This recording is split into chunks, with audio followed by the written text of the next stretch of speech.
Hello, and welcome to this interview question and answer series video. I'm going to try and keep this introduction short so we can focus on the more important stuff. Today's video is about the interview question, tell me about a time when you've helped a co-worker learn a new skill. We're going to be looking at common pitfalls to avoid when answering this question, how to pick the perfect example to use in your answer, plus we're going to walk through a real life example answer that you can tailor to your needs. First up though, we're going to look at the best way to structure your answer.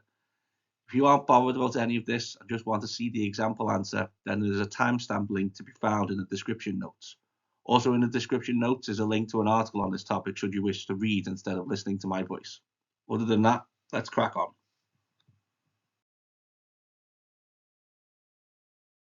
Now let's begin with answer structure. These type of questions, often called competency-based questions, are all about sharing your experience with the interviewer.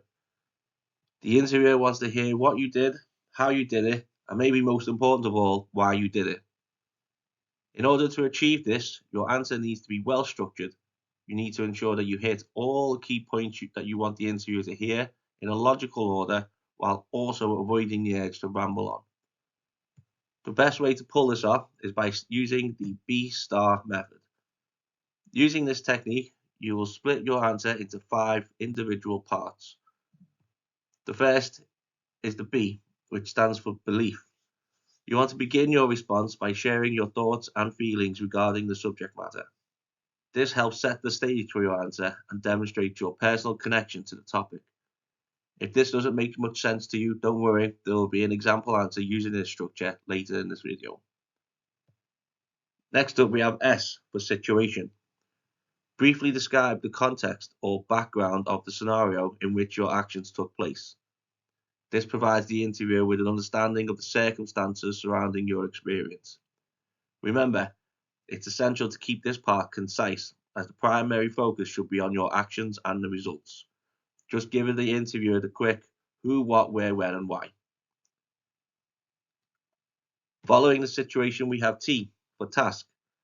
Explain your specific role and responsibilities in the situation. By doing this, you highlight what you were entrusted with in your previous roles and also lets the interviewer understand what expectations were made of you within the situation at hand.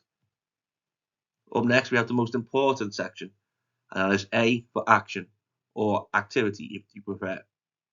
Describe the steps you took to achieve the desired outcome and explain the rationale behind your actions.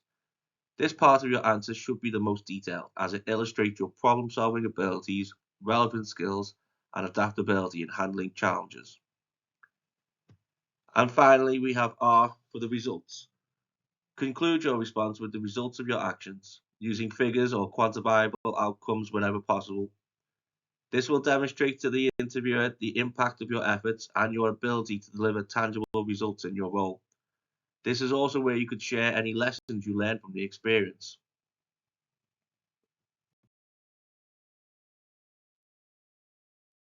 So now we know how we are going to structure our answer. Before we start building out our masterpiece, we are going to need to know what we want to talk about. In the next slide, we are going to look at how to pick your example. But first, let's take a look at some things that you should absolutely not say when answering this question.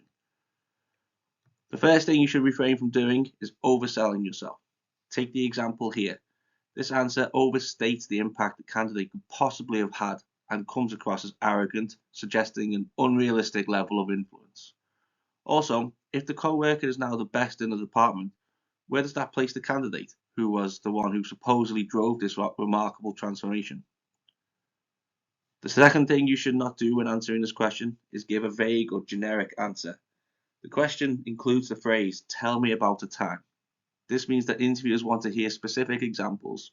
Avoid providing a response that isn't based on an actual experience or one that lacks detail and doesn't showcase your own actions. And number 3, this one should go without saying, but you'll be surprised what people will say in an interview setting. So yeah, just don't say anything like this. The interviewer has purposely asked this question because the role you are going into will require working within a team. Answering that you are only interested in looking out for yourself will get you nowhere in this type of interview.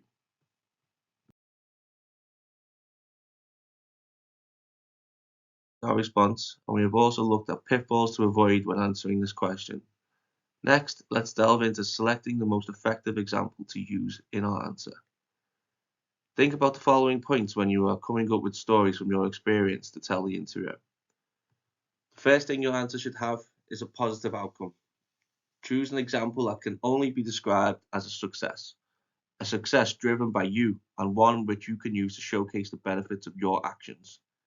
This is not to say you can't have taken lessons away from the venture, and it's always good to talk about how you would improve upon your actions in the future. But the underlying situation should be resolved successfully when you are outlining your answer. The second thing your example should be is relevant to the job you are applying for. Choose an example that is closely related to the job you're applying for. An example that is from the same industry or sector would be the most preferable. A good trick here would be to learn what upcoming work your new team has in the pipeline and use examples from your past that are relevant to that work.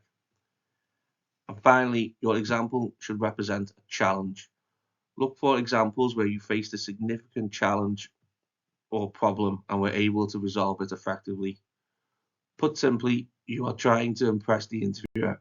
Make sure your example isn't some run-of-the-mill situation that anyone could have fixed.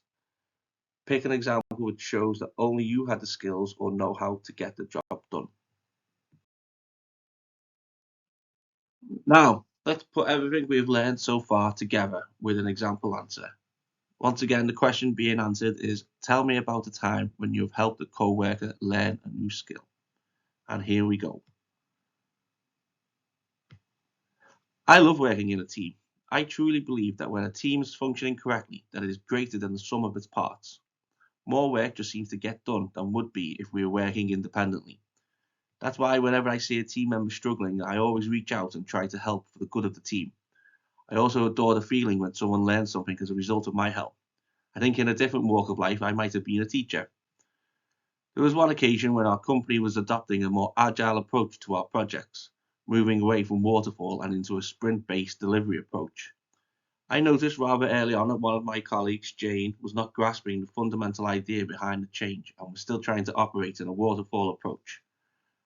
I approached my manager to ask if we could support some additional training for the team on Agile so that we could all understand the philosophies.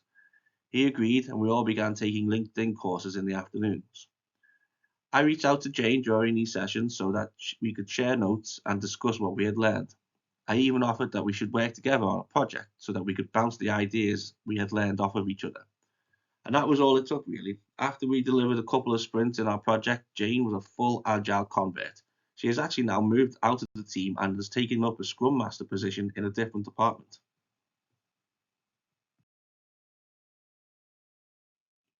Alright then, that wraps up our analysis of this interview question. I hope by watching this video you'll be more prepared for this question the next time you are asked. Speaking of being prepared, are there any interview questions that you struggle with every time you are asked, regardless of how well you prepare?